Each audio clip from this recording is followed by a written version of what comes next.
प्यारे बच्चों, कैसे हैं आप सभी। उम्मीद करते हैं स्वस्थ होंगे, मस्त होंगे और ईमानदारी से पढ़ाई कर रहे होंगे। तो आज हम प्रश्नावली 3.3 के सभी प्रश्नों को सॉल्व करेंगे इसी वीडियो में। तो जैसा कि बिना समय गंवाए मैं क्वेश्चन को स्टार्ट कर देता हूं और पहला सवाल आपका है कि इसे आपको प्रतिस्थापन विधि और विलोपन विधि दोनों विधि से इसे सरल करना और बताना है कि कौन सी विधि अधिक उपयुक्त है। मतलब विलोपन ज़्यादा उपयुक्त है कि प्रतिस्थापन ज़्यादा उपयुक्त है। तो तुम्हें जो सही लगे वो अधिक उपयुक्त है, लेकिन हम इसको लगाएंगे दोनों तरीके से। पिछली वाले वीडियो में आपने प्रतिस्थापन विधि सीख रखा है। अगर आपने वो वीडियो नहीं देखा हो तो आप उस वीडियो को जाकर देख सकते हैं। डिस्क्रिप्शन बॉक्स में आपको लिंक मिल जाएगा। कोई दिक्कत वाली बात नहीं है ना। आसान सी बात है कि आप उसे आसानी से पा सकते हैं, या फिर आप प्लेलिस्ट में जाके देख सकते हैं, वहाँ भी आपको आसानी से ये चीज़ें मिल जाएंगी। इसमें तुम्हें क्या करना रहता है, विलोपन का मतलब होता है विलुप्त करना, यानी गायब करना। किसी एक पद को गायब कर देना और किसी दूसरे पद को बचा लेना है। चलिए यहाँ पर देखिए, x प्लस वाई बराबर 5 है और दूसरा है 2x माइनस 3y। यहाँ लिख लेता हूँ, ये समीकरण 1 है और ये है 2x माइनस 3y बराबर में 4, ये समीकरण 2 है। हमें क्या करना रहता है, हमें इसमें कुछ नहीं करना, बस ये देखना है कि कौन सा पद मैं बराबर करूं। किसी एक पद को बराबर कर देना। जैसे यहाँ x है और यहाँ 2x है, तो चाहे x वाले पद को बराबर कर दूं तो इसमें 2 से गुणा करेंगे तो x वाला पद बराबर हो जाएगा। चाहे y वाले पद को टारगेट करें तो इसमें 3y है और इसमें सिर्फ y है, तो अगर हम 3 से गुणा कर दें तो ये वाला पद बराबर हो जाएगा, y वाला बराबर हो जाएगा। और जिसे हम बराबर करेंगे हम उसी को विलुप्त कर देंगे, गायब कर देंगे। चलिए हम 3 से गुणा करते हैं, y वाले पद को बराबर कर लेंगे। तो लिखेंगे समीकरण 1 में 3 से गुणा। अच्छा, एक बात और ध्यान रखना है, जब कभी इसकी चिन्ह एक जैसी ना हो, जैसे यहाँ प्लस है और यहाँ माइनस है, कोशिश करिए कि उसी को बराबर करिए जिसका चिन्ह प्लस और माइनस में हो। अगर नहीं है, ऐसा कभी आ ही जाए तो उसके लिए भी कोई दिक्कत नहीं है, आप किसी को भी बराबर कर दो। जैसे कि मैं यहाँ कर रहा हूँ, इसका प्लस और माइनस तो बराबर कर रहा हूँ, लेकिन ऐसी बात नहीं है। आप चाहे तो x को भी बराबर कर सकते हैं, लेकिन जब x को बराबर करेंगे तो इस दोनों की चिन्ह एक जैसी है, और जब चिन्ह एक जैसी रहती है तब आप लिखते हैं समीकरण 1 में से 2 को घटाने पर, या फिर 2 में से 1 को घटाने पर, तब घटाना पड़ता है। लेकिन जब यहाँ ऐसी सिचुएशन हो जब चिन्ह उल्टी पुल्टी हो, मतलब यहाँ प्लस यहाँ माइनस, तो हमें घटाने वटाने की जरूरत नहीं है, हमें सीधा लिख देना है 1 में 2 को जोड़ने पर, चाहे 2 में 1 को जोड़ने पर। उम्मीद करते हैं आपको ये चीज़ समझ में आ गई होगी। देखो y के आगे यहाँ प्लस और यहाँ माइनस, तो आसान होगा, है ना। 3 से गुणा करके क्या करने पर, जोड़ने पर, क्योंकि जब चिन्ह एक जैसी हो तभी लिखेंगे घटाने पर, नहीं तो जोड़ने पर। तो यहाँ गुणा करेंगे x प्लस वाई में, किससे गुणा करेंगे भाई साहब, 3 से, और 5 में भी किससे गुणा करेंगे, 3 से। तो होगा 3x प्लस 3y बराबर में 3 × 5 = 15। 3 से गुणा करके जोड़ने पर। अब जोड़ देते हैं इसको, 2x माइनस 3y बराबर 4। अब देखिए, ये प्लस 3y और माइनस 3y खत्म, 3 और 2 कितना हो जाएगा, 5x बराबर कितना, 15 और 4 19 हो गया। इतना दिख रहा है, हाँ। चलिए अब क्या होगा, अब लिखेंगे x बराबर 19 और ये जाएगा बटे में, 19/5। ये हो गया, क्लियर है इतनी चीज़ें। अब इसको चाहे 1 में रख दो चाहे 2 में, तो लिखेंगे x का मान समीकरण 1 में रखने पर, 1 में रख देते हैं ना, चाहो तो 2 में भी रख सकते हो, कोई दिक्कत नहीं है। रखने पर 1 क्या है, 1 है x प्लस वाई बराबर 5। हम क्या करेंगे, जहाँ पे y है वहाँ क्या रख देंगे, नहीं, जहाँ पे x है वहाँ 19/5, यहाँ रख देंगे 19/5 प्लस वाई बराबर 5। क्या करेंगे हम, इसको इधर प्लस में उधर जाएगा तो माइनस में हो जाएगा, है ना। चलिए इतना दिख रहा है, हाँ, कोई दिक्कत नहीं। देखो y बराबर हो जाएगा 25, 19 × 1 = 19 और बटे में 5, ठीक है, हाँ, इतना क्लियर है।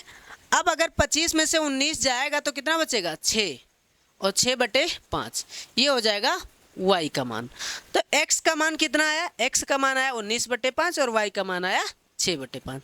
उम्मीद करते हैं आपको ये विलोपन विधि का ये तरीका समझ में आ गया होगा। अगर नहीं आया तो दूसरे पे चलेंगे, वो समझ में आ जाएगा, है ना। अब इसको करते हैं प्रतिस्थापन विधि से। किस विधि से? प्रतिस्थापन। अच्छा, ये बहुत आसान था, मुझे तो लगता है मेरे हिसाब से विलोपन विधि अधिक उपयुक्त है, लेकिन आपके हिसाब से जो लगता है उसे करिए। अब हम इसको करते हैं किस विधि से? किस विधि से? प्रतिस्थापन। आप चाहें तो इसका स्क्रीनशॉट ले सकते हैं, कोई दिक्कत वाली बात नहीं है। मैं थोड़ा सा हट जाता हूँ, है ना। चलिए मैं इसको इरेज कर देता हूँ, और इसके जो दूसरा तरीका है प्रतिस्थापन विधि से, जो कि हम प्रश्नावली 3.2 में सीख चुके हैं, वो तरीका मैं आपको करके दिखा रहा हूँ। चलिए, अब कौन सी विधि में लगा रहा हूँ? प्रतिस्थापन विधि। प्रतिस्थापन विधि। अभी मैंने क्या लगाया? विलोपन विधि। तो देखो x प्लस वाई बराबर 5, इस प्लस वाई को हम उधर भेजेंगे तो इधर प्लस में, उधर जाएगा तो माइनस में हो जाएगा। इसको किस में रखेंगे? को समीकरण 2 में रखने पर, है ना। एक उठाए तो किस में रखते हैं? 2 में, और 2 से उठाते तो 1 में रखते हैं। 2 क्या है? 2 x की जगह रखेंगे, देखो x की जगह क्या रखेंगे? 5 माइनस वाई, तो यहाँ रखेंगे 5 माइनस वाई। फिर क्या है? माइनस 3y और बराबर में 4। 2 पंचे 10, 2 को y से 2y, माइनस 3y बराबर में 4, है ना। अब क्या करेंगे? अब ये 2 और 3 कितना हो जाएगा? Minus 5y, 4। ये 10 इधर प्लस में, उधर जाएगा तो माइनस में हो जाएगा। तो माइनस 5y बराबर 10 में से 4 जाएगा तो माइनस 6, माइनस माइनस कैंसिल, यानी y बराबर हो जाएगा 6/5। थोड़ी देर पहले आपने y का मान कितना निकाला था? 6/5 ही निकाला था, है ना। y का मान किस में रख देंगे? 1 में रख देंगे, यही आसान है। y का मान 1 में रखने पर 1 क्या है? x प्लस वाई बराबर 5। तो x प्लस वाई की जगह क्या रखेंगे? 6/5 बराबर 5, है ना। यही तो आया है, 6/5 ही तो आया है। चलिए, दिख रहा है ये, कोई दिक्कत नहीं, चल जाएगा ना। इसको उधर भेजते हैं, x बराबर 5, ये प्लस 6 उधर जाएगा तो माइनस में हो जाएगा, इसके नीचे 1 लगाएंगे। तो x बराबर 5 हम 25 माइनस 6 कम 6 और बटे में 5, 25 में से 6 जाएगा, बचेगा 19/5। तो x का मान आया था 19/5 और y का मान आया था 6/5। उम्मीद करते हैं आपको ये समझ में आ गया होगा, और मैं साइड होता हूँ, आप चाहे तो प्रतिस्थापन विधि का स्क्रीनशॉट ले सकते हैं। अब देखिए, अब इसके जितने भी प्रश्न हैं उन सभी को मैं विलोपन विधि से सॉल्व करूंगा। प्रतिस्थापन विधि आप 3.2 में देख रखे हैं, आप उसको लगाइएगा। अगर नहीं लगेगा तो आप मुझे कमेंट करिएगा, तो मैं उस पर भी वीडियो बना दूंगा, ठीक है। कोई दिक्कत वाली बात नहीं, प्रतिस्थापन विधि आप कर सकते हैं। नहीं कर सकते तो आप 3.2 के सवालों को सीख लीजिए, क्योंकि ज़रूरत प्रतिस्थापन की भी पड़ती है। और ऐसे सवाल 2 नंबर के आते हैं, कोई भारी भरकम नहीं आता है, ठीक है। तो 2 नंबर के इतने सिंपल सवाल 2 ही नंबर के आते हैं, उससे ज़्यादा के नहीं आते हैं। बाकी जो जैसे का आएगा, जितने नंबर का आता है बोर्ड एग्जाम में, मैं आपको बताता चलूँगा, और आप उस पर अध्ययन करते रहिए। चलिए चलते हैं इसके क्वेश्चन नंबर 2 पे। चलिए अब इसके क्वेश्चन नंबर पहले के दूसरे को देखते हैं। दूसरा क्या है कि 3x प्लस 4y बराबर 10 और 2x माइनस 2y बराबर 2। आपको पता है कि प्रतिस्थापन विधि अब मैं नहीं बताने वाला, क्योंकि प्रतिस्थापन आप सीख चुके हैं, मैं ये मान के चल रहा हूँ। मैं इसमें सिर्फ विलोपन विधि बता रहा हूँ। अच्छा, विलोपन विधि में यहाँ पे देखो कितना आसान क्वेश्चन है ये। यहाँ पे देखो, पहला है 3x प्लस 4y बराबर में 10, दूसरा है 2x माइनस 2y बराबर में 2। आप देख रहे हैं कि अगर 4 बनाना हो तो 2 से क्या कर देंगे? गुणा कर देंगे, और आराम से y वाला पद क्या हो जाएगा? बराबर हो जाएगा। तो हम लिखेंगे सीधा डायरेक्ट, बिना समय गंवाए, कि समीकरण 2 में 2 से, अच्छा 2 से गुणा करके क्या करेंगे? जब चिन्ह सही ना हो, यानी एक में प्लस और एक में माइनस हो, तो सीधा कर देंगे जोड़ने पर। तो 2 से गुणा करके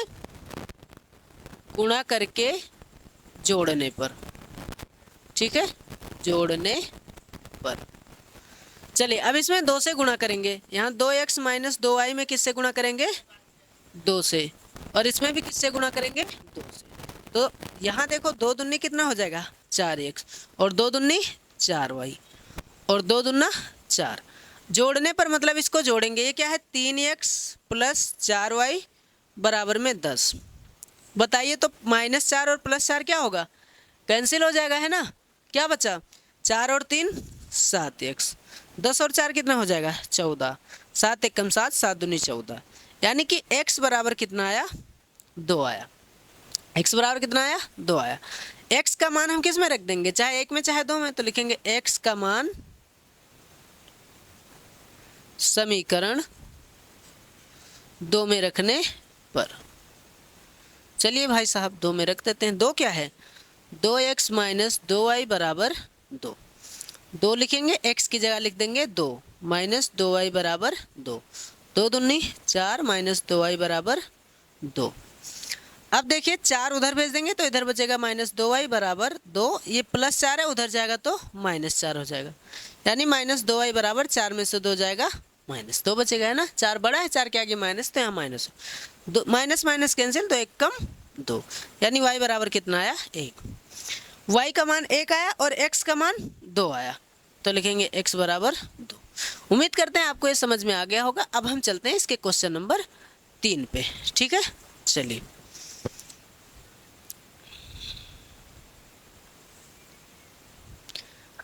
अब हम इसके 3 नंबर क्वेश्चन को यही लिख लेते हैं डायरेक्ट, कोई दिक्कत वाली बात नहीं है। 3 नंबर क्वेश्चन है 3x माइनस 5y माइनस 4, तीसरा है 3x माइनस 5y माइनस 4 बराबर 0, और अगला है कि 9x बराबर 2y प्लस 7, दूसरा है 9x बराबर 2y प्लस 7। थोड़ा सा यहाँ पे हमें इसको सही रूप में लिखना है कि इस 4 को उधर भेजना था, तो लिखेंगे 3x, यहाँ डायरेक्ट हल, और ये कौन सी विधि हम लगा रहे हैं, तो डायरेक्ट लिखेंगे कि विलोपन विधि। कौन सी विधि, विलोपन विधि, क्योंकि प्रतिस्थापन में ये मान के चल रहा हूँ कि आपने सीख लिया, और अगर नहीं सीखा है तो मैं कह रहा हूँ कि कमेंट बॉक्स में आपको लिंक मिल जाएगा, आप वहाँ जाके देख सकते हैं। तो देखिए 3x बराबर माइनस 5y और 4 को हम उस पार भेज देंगे, ये हो गया समीकरण 1। इस 2y को इधर ले आएंगे तो 9x, उधर 2y प्लस में, इधर आएगा तो माइनस में हो जाएगा, और बराबर में क्या है 7, समीकरण 2 हो गया। अच्छा एक काम करते हैं, इस बार हम x को क्या करेंगे बराबर करेंगे, क्योंकि इसमें भी 3, इस 3 को हम 9 बना सकते हैं और ये 9 है ही, तो इसमें अगर 3 से गुणा कर दें तो ये 9 हो जाएगा। लेकिन दिक्कत ये है कि दोनों की चिन्ह प्लस में है। जब दोनों की चिन्ह प्लस में हो तो हम लिख देंगे 1 में से 2 को घटाने पर, या फिर 2 में से 1 को घटाने पर। तो लिखेंगे समीकरण 1 में 3 से गुणा करके घटाने पर, ठीक है, करके घटाने पर आराम से इसको कर देंगे, है ना। देखो 3x माइनस 5y बराबर में है 4, किससे गुणा करेंगे 3 से, यहाँ भी किससे गुणा 3 से, 3 तिया 9x, 3 पचे 15y और 4 तेई 12। अब इसमें से हम किसको घटाएंगे, हम इसको घटा देंगे, क्या है 9x माइनस 2y बराबर में 7, यहाँ माइनस है तो प्लस, और यहाँ माइनस। जब भी घटाते हैं तो चिन्ह हमेशा बदल जाती है। हमने इसको घटाया, प्लस में था माइनस हुआ, माइनस में था प्लस हुआ, और प्लस में था माइनस हुआ, ये खत्म, ये माइनस में और ये प्लस में, नई वाली चिन्ह देखी जाएगी, पुरानी नहीं। तो 15 में से 2 जाएगा तो कितना बचेगा 13y। बड़ा क्या है 15 है, 15 के आगे माइनस, तो यहाँ क्या होगा माइनस होगा, बराबर। देखो 12 में से 7 जाएगा तो 5 बचेगा, यहाँ समझ में आया। 12 में से 7 जाएगा 5 बचेगा, तो y बराबर हो जाएगा 5 बटे माइनस 13, यानी माइनस 5 बटे 13 आया y का मान। y का मान किस में रखेंगे, चाहे 1 में चाहे 2 में, है ना। y का मान रखेंगे चाहे 1 में चाहे 2 में, तो लिखेंगे y का मान समीकरण 2 में रखने पर। 2 क्या है 9x बराबर 2y प्लस 7, तो 9x बराबर 2 गुणे y की जगह क्या रखेंगे माइनस 5 बटे 13 प्लस 7, तो 9x बराबर 2 पंचे 10 बटे 13 प्लस 7।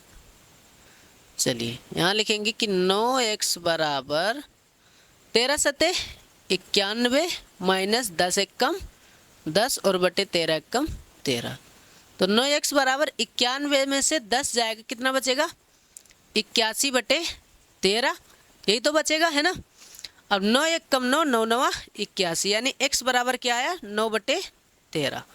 तो x बराबर 9/13 आया और y बराबर आया था -5/13। उम्मीद करते हैं आपको ये क्वेश्चन आसानी समझ में आया होगा। अब हम इसके क्वेश्चन नंबर 4 को सॉल्व करते हैं, ठीक है। चलिए, इसमें कोई दिक्कत वाली बात नहीं है। इसको इरेज करते हैं और इसके क्वेश्चन नंबर 4 को सॉल्व करते हैं। सॉल्व करते हैं क्वेश्चन नंबर 4 को, लिखते हैं पहले के 4 को। पहले का 4 है x/2 प्लस 2y/3 बराबर में है -1, है ना। 2/3 बराबर -1। और दूसरा है x - y/3 बराबर में 3। ऐसा हमारा क्वेश्चन है। देखो, इसमें क्या करना है, इसको शुद्ध रूप में लिखना है, फिर इसको सरल करेंगे।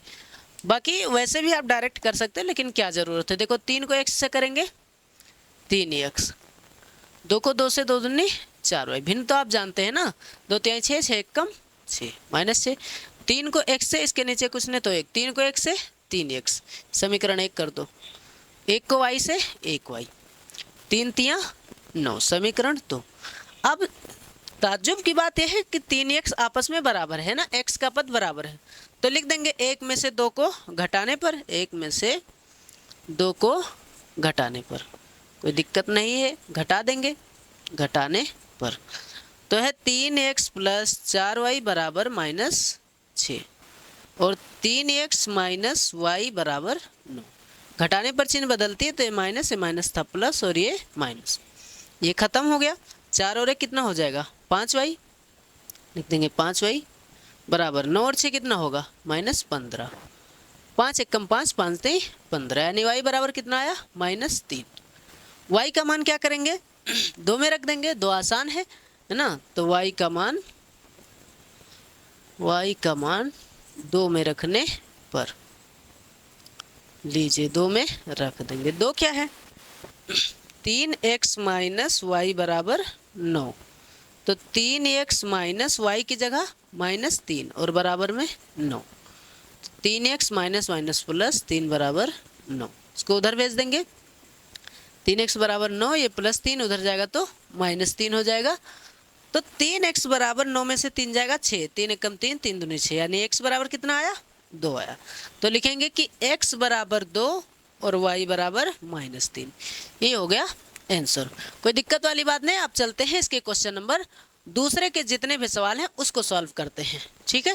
चलिए अब क्वेश्चन नंबर 2 के पहले सवाल को सॉल्व करते हैं। पहला सवाल है, इसको भी आपको किस विधि से सॉल्व करना है? तो विलोपन विधि से सॉल्व करना है। सवाल कह रहा है, तुम्ही से कह रहा, मुझसे नहीं, कि यदि हम अंश में 1 जोड़ दें तो हर में से 1 घटा दें तो भिन्न 1 में बदल जाती है। यदि हर में 1 जोड़ दें तो 1/2 हो जाती है। भिन्न क्या है? बताओ, भिन्न क्या है? चलो देखो, बता ही देते हैं, बहुत देर से परेशान है। कहेंगे कि माना किसी भी भिन्न में क्या होता है? भिन्न होती है अंश बटे हर के रूप में। तो माना अंश x तथा हर y है, x तथा हर y है। तो बताइए कि भिन्न ऐसे होगी, है ना, यही तो होगी। ये अंश हो गया और ये हर हो गया। इसने कहा कि जब, यहाँ देखो, ये तो अभी हम ज्ञात कर देंगे। इसने कहा जब अंश में 1 जोड़ें, अंश x था उसमें 1 जोड़ें, और हर में क्या करें? तथा हर में से 1 घटा दें, इसमें से 1 घटा दें, तो भिन्न क्या हो जाती? 1 में बदल जाती। चलो इसको सही कर लेते हैं। x 1 कम x, 1 1 कम 1, y 1 कम y, 1 1 कम 1। y को इधर लाओ, 1 को उधर भेजो, ये +y इधर आएगा तो -y, और ये +1 उधर जाएगा तो -1। कितना हो जाएगा? 1 और 1 -2, समीकरण 1 हो गया। दूसरी बात पे के चलते हैं ना, जो दूसर की बात है कहीं नहीं, उसका देखो। भिन्न है x और हर है y, यानी अंश है x और हर है y। हर में 1 जोड़ दे, हर में 1 जोड़ दें तो भिन्न क्या हो जाती? 1/2। 2 को x से गुणा करेंगे 2x, 1 को y से गुणा करेंगे 1y, 1 1 कम 1, y को इधर लाओ, ये प्लस में इधर आएगा माइनस में, बराबर 1, समीकरण 2 हो गया। अब तुम ही बताओ कि जब यहाँ भी y और यहाँ भी y, तो y बराबर है, तो काहे गुणा करेंगे किसी से हैं? तो सीधा सा भाई चिन्ह इसका एक जैसा, और जब चिन्ह एक जैसा होता है तब लिख देते हैं एक में से दो को घटाने पर। तो वही लिखेंगे कि समीकरण एक में से दो को घटाने पर। तो बताइए तो एक क्या है, x माइनस वाई बराबर -2, और दो क्या है, 2x माइनस वाई बराबर 1। अब हम इसको घटा देंगे, जब घटाते हैं तो चिन्ह क्या हो जाती है, परिवर्तित हो जाती है, यानी बदल जाती है। तो यहाँ माइनस, ये माइनस था प्लस, और ये प्लस था माइनस। अब y कैंसिल है ना, प्लस माइनस में है। 2x में 1x जाएगा, कितना बचेगा, 1x बचेगा। बराबर में क्या है, एक 2 और 1 कितना हो जाएगा, 3, माइनस माइनस कैंसिल, यानी x बराबर कितना आया, 3 आया। x का मान हम किस में रख देंगे, चाहे 1 में रख दें चाहे 2 में रख देंगे। आसान ये होगा कि हम 1 में रख दें, तो लिखेंगे x का मान 1 में रखने पर, एक क्या है x माइनस वाई बराबर -2, x की जगह क्या रखेंगे, 3 माइनस वाई बराबर -2। 3 को उधर भेज देंगे, इधर प्लस में उधर जाएगा तो माइनस में, तो 2 और 3 कितना हो जाएगा, 5, माइनस माइनस कैंसिल, यानी y बराबर कितना आया, 5, और x बराबर कितना आया था, 3। यही हो गया आंसर। यानी कि जो भिन्न होगी वो क्या थी, भिन्न थी x बटे y। x कितना है, 3, और y कितना है, 5, यानी इसका 3/5 हो जाएगा आंसर। उम्मीद करते हैं आपको ये समझ में आया होगा। अब हम चलते हैं इसी के क्वेश्चन नंबर 2 के क्वेश्चन नंबर 2 पे, है ना। एक तो सॉल्व ही कर लिए हैं। चलिए क्वेश्चन नंबर 2 के हम दूसरे प्रश्न को समझते हैं कि 5 वर्ष पूर्व नूरी की आयु सोनू की आयु की 3 गुनी थी। 10 वर्ष पश्चात नूरी की आयु सोनू की आयु की 2 गुनी हो जाएगी। नूरी और सोनू की आयु कितनी है, हमें ये बताना है। चलिए इसको सॉल्व करते हैं, लिखेंगे हल, और यहाँ पर हम दोनों की आयु मान लेंगे कि माना नूरी की आयु x वर्ष तथा सोनू की आयु y वर्ष। सोनू की आयु हमने क्या मान लिया, y वर्ष है, यानी एक की आयु हमने x वर्ष माना और एक की हमने y वर्ष मान लिया। यहाँ पर हम क्या करेंगे, देखिए यहाँ पर हम सिंपल सा देखेंगे, 5 वर्ष पूर्व बात हो रही है, यानी 5 वर्ष पहले की बात हो रही। जब भी पहले की बात होगी तो हम घटा देते हैं। मतलब अभी मैं अगर 20 साल का हूँ तो 5 साल पीछे अगर देखा जाए तो मैं 15 साल का रहूँगा, यानी 20 में से हमने 5 को क्या कर दिया, घटा दिया। तो यहाँ पे देखो लिखेंगे कि 5 वर्ष पूर्व किसकी आयु, नूरी की आयु। नूरी की आयु x थे, x में से क्या करेंगे, 5 को घटा देंगे। 5 वर्ष पहले की बात हो रही है। इसी तरह हम इसको करेंगे, देखिए 5 वर्ष पूर्व, ये मार्कर नहीं इससे करेंगे, देखिए 5 वर्ष पूर्व। अब किसकी आयु, अगर नूरी की आयु पीछे बात हो रही है तो सोनू की भी बात हो रही है ना। सोनू की आयु,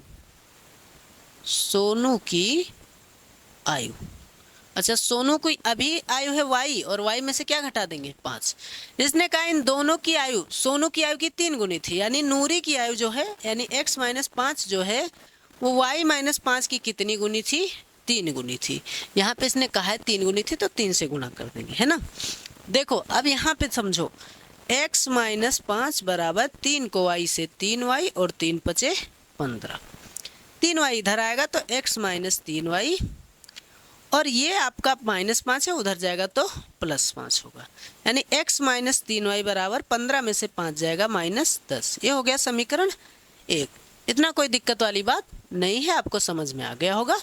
चलिए अब हम देखते हैं इसके दूसरा वाला क्या कह रहा है। दूसरा हमें ले जा रहा है 10 वर्ष बाद, तो लिखेंगे कि 10 वर्ष पश्चात नूरी की आयु।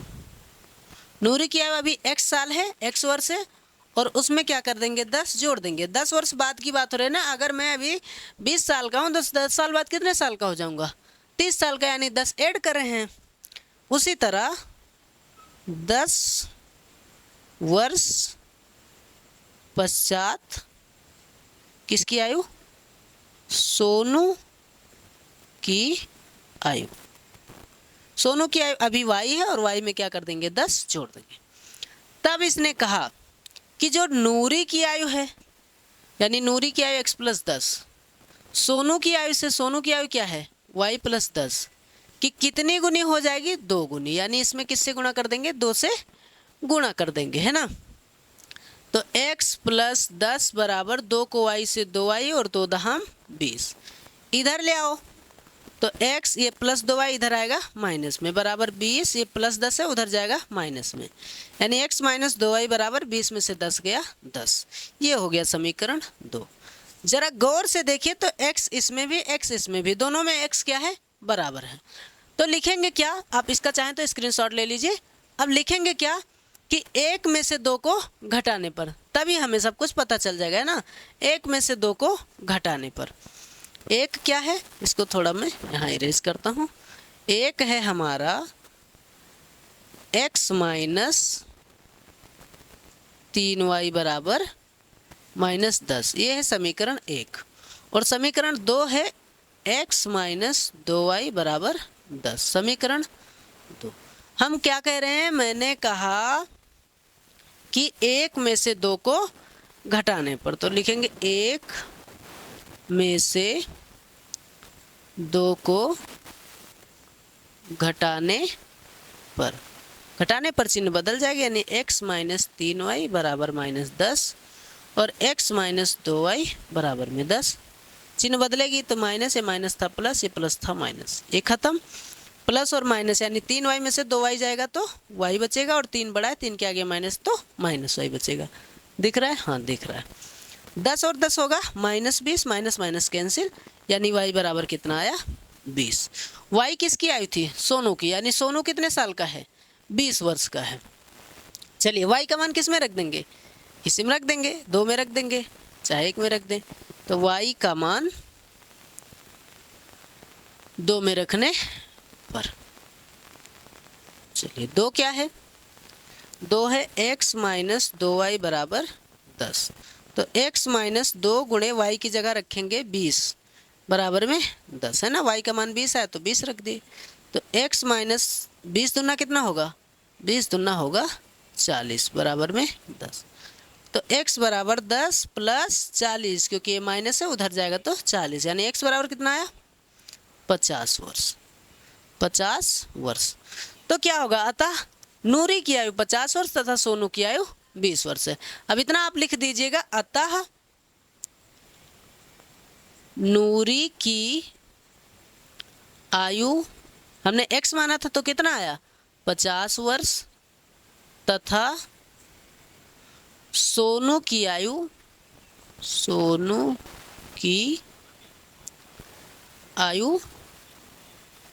20 वर्ष है। यही हो गया आंसर। उम्मीद करते हैं आपको ये समझ में आ गया होगा। तो आप चाहें तो इसका स्क्रीनशॉट ले सकते हैं, और हम चलते हैं इसके क्वेश्चन नंबर 3 पे। चलिए अब इसके क्वेश्चन नंबर 3 को देखते हैं। 3 में इसने कहा 2 अंकों की संख्या के अंकों का योग 9 है, इस संख्या का 9 गुना संख्या के अंकों को पलटने से बनी संख्या का 2 गुना है, वह संख्या ज्ञात कीजिए। अच्छा, कोई भी संख्या अगर 2 अंकों की है तो उसमें इकाई और दहाई होता है। दहाई का कॉन्सेप्ट क्या कहता है, इसको अभी समझते हैं। सबसे पहले इसको मान लेते हैं कि माना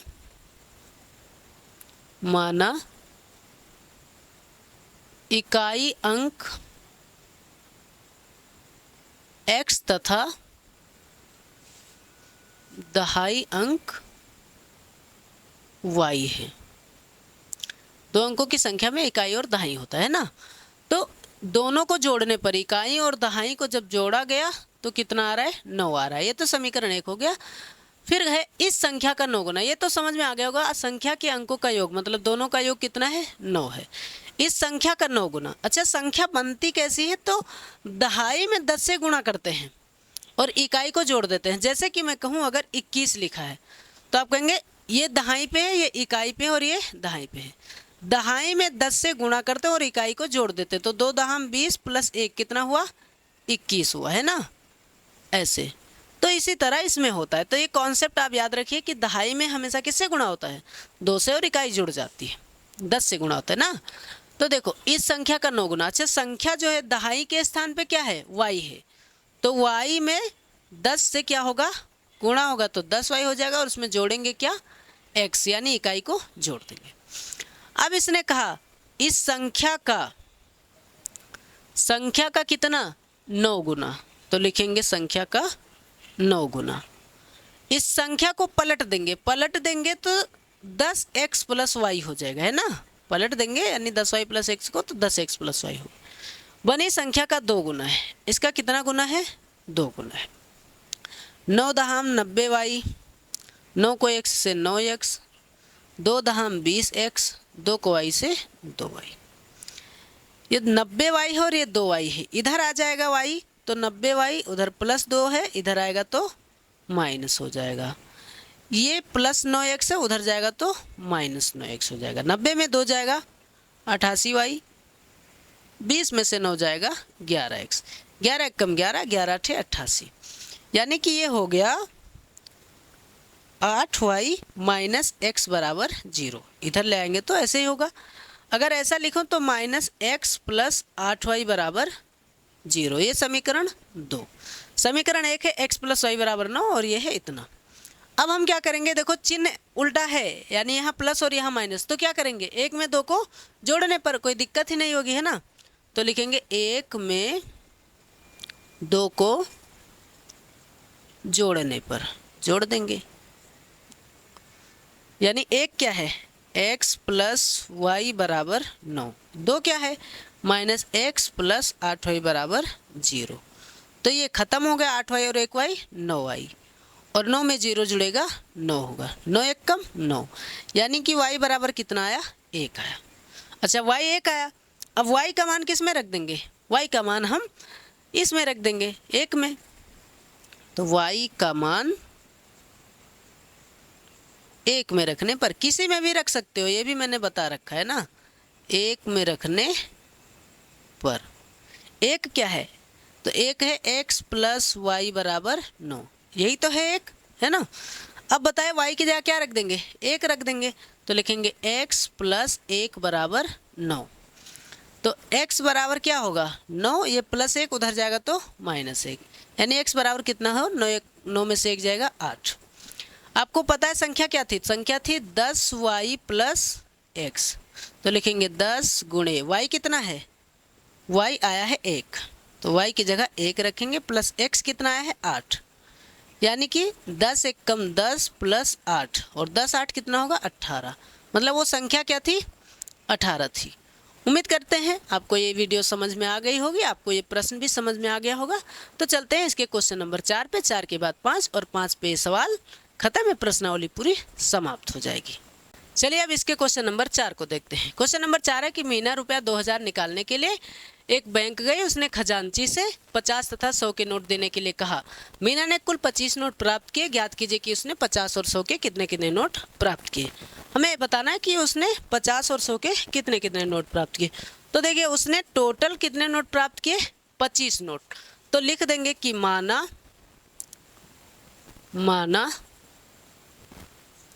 50 के नोटों की संख्या x, नोटों की संख्या x तथा 100 के नोटों की संख्या y है। नोटों की संख्या y। अब टोटल देखो 50 की नोट x और 100 की नोट y दोनों मिला के उसने 25 नोट प्राप्त किए, ये ऐसा कहा गया है यहाँ पे। अगर वो 50 के नोट x है और 100 के नोट y है, तो टोटल कितना रुपया बन रहा है, 2000, ये भी यहाँ पर कहा गया है, कोई दिक्कत वाली बात नहीं है। अब आप देखिए हम क्या करेंगे, हम इसको बराबर कर देंगे, 100 से गुणा कर देंगे, है ना। 1 में 100 से गुणा करके घटाने पर, गुणा करके घटाने पर। आपको पता है घटा क्यों रहा हूँ, क्योंकि चिन्ह एक जैसी है इसीलिए। तो 100 से गुणा करेंगे 100x, 100 से गुणा करेंगे 100y, 100 से गुणा करेंगे 2500, घटाएंगे कितना 50x प्लस 100y बराबर 2000।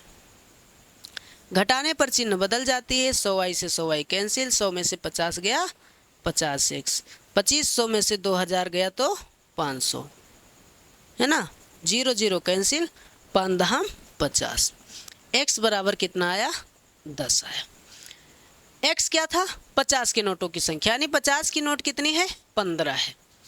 अब लिखेंगे x का मान 1 में रखने पर, 1 में रखने पर, 1 क्या है x प्लस वाई बराबर 25, तो x की जगह हम क्या रखेंगे 10 रखेंगे, तो 10 प्लस वाई बराबर 25। अब यहाँ क्या करेंगे 10 को उधर भेज देंगे है ना, तो y बराबर होगा 25 माइनस 10, इधर प्लस में उधर माइनस में।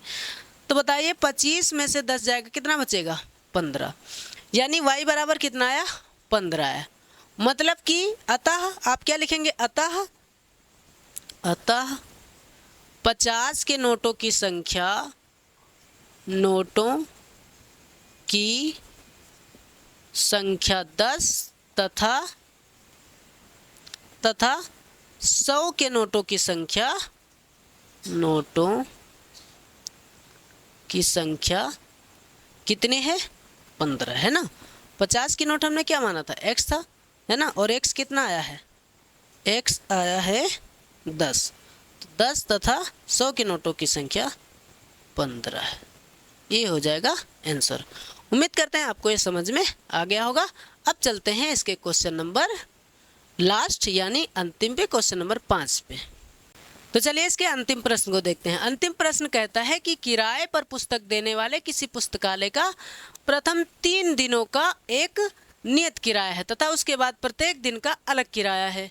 सरिता ने 7 दिनों तक पुस्तक रखने के लिए 27 रुपये अदा किए, जबकि सुशी ने एक पुस्तक 5 दिनों तक रखने के लिए 21 रुपये अदा किए। नियत किराया तथा प्रत्येक अतिरिक्त दिन का किराया ज्ञात कीजिए। तो चलिए मान लेते हैं कि माना नियत किराया x है, नियत किराया x रुपये तथा अतिरिक्त दिन का किराया y रुपये है, अतिरिक्त दिन का किराया y रुपये है। चलिए अच्छा, नियत किराया x है और x कितने दिन का किराया है 3 दिन का किराया है, तो 3 दिन का ये हो गया। अब इसने कितने दिन के लिए रखा, तो 7 दिनों के लिए रखा। कितने दिन के लिए 7 दिनों के लिए, तो 7 दिनों में से ये 3 दिन का घट जाएगा, 7 दिनों में से 3 दिन घट जाएगा, तो कितने दिन बच रहे हैं 4 दिन का, तो 4 दिन का वो y रुपये के हिसाब से पे करेगा और दोनों को जोड़ के वो कितना रुपया दे रही है 27 रुपये। तो ये समीकरण 1 हो गया। दूसरा देखो, उसने 5 दिन के लिए रखा, तो x तो है ही 3 दिन का, अब 5 में से 3 दिन अगर घटा देंगे तो कितना दिन बचा 2 दिन, 2 दिन का वो रुपया जोड़ जाड़ के कितना दे रही है 21 रुपये। समीकरण 2 हो गया। x और x दोनों में बराबर है, तो क्या करेंगे 1 में से 2 को घटाने पर, है ना, सिंपल सा है कि 1 में से 2 को घटाने पर, एक क्या है x प्लस 4y बराबर 27 और 2 क्या है x प्लस 2y बराबर 21। घटा देंगे सारी चिन्ह बदल जाएगी, ये खत्म, 4 में से 2 जाएगा 2y और 27 में से 21 जाएगा 6, 2 1 कम 2, 2 3 6, y बराबर कितना रुपया आया 3 रुपये आया, है ना। अब देखो y का मान 1 में रखने पर, एक क्या है, एक है x प्लस 4y बराबर 27, तो x प्लस 4 गुणे y की जगह 3 रख देंगे, y का मान 3 आया है ना, 3 बराबर 27, तो x प्लस 4 3 12 बराबर में 27, 12 उधर जाएगा तो इधर प्लस में उधर माइनस में, यानी कि x बराबर कितना आएगा 27 में से 12 जाएगा तो 15 रुपये। मतलब कि नियत किराया 15 रुपये लिखेंगे। अतः नियत किराया हमने x माना था, तो नियत किराया 15 रुपये तथा अतिरिक्त दिन का किराया कितना है, हर दिन का 3 रुपये। तो अतिरिक्त दिन का किराया ₹3 है। ये हो गया आंसर। और उम्मीद करते हैं आपको ये बेहतर तरीके से समझ में आया होगा। अगर नहीं समझ में आया तो एक बार आप फिर से इसको रिपीट करके देखिए। और मैं थोड़ा साइड हो जाता हूँ, आप चाहे तो इसका स्क्रीनशॉट ले सकते हैं। ठीक है, तो चलिए अब फिर से मिलते हैं अगले एक नए अंदाज में, नए अध्याय से। यानी कि अब हम सीधा मिलेंगे द्विघात समीकरण के परिचय वाले वीडियो में। इंट्रोडक्शन वाला हम पहले पढ़ेंगे, उसके बाद हम उस चैप्टर के सारे सवाल को लगाएंगे। तो उम्मीद करते हैं आपको समझ में आ गया होगा। तो मिलते हैं नेक्स्ट वीडियो में, तब तक के लिए आप बने रहिए हमारे यूट्यूब चैनल ज्ञान एक्सप्रेस 24/7 पे। धन्यवाद।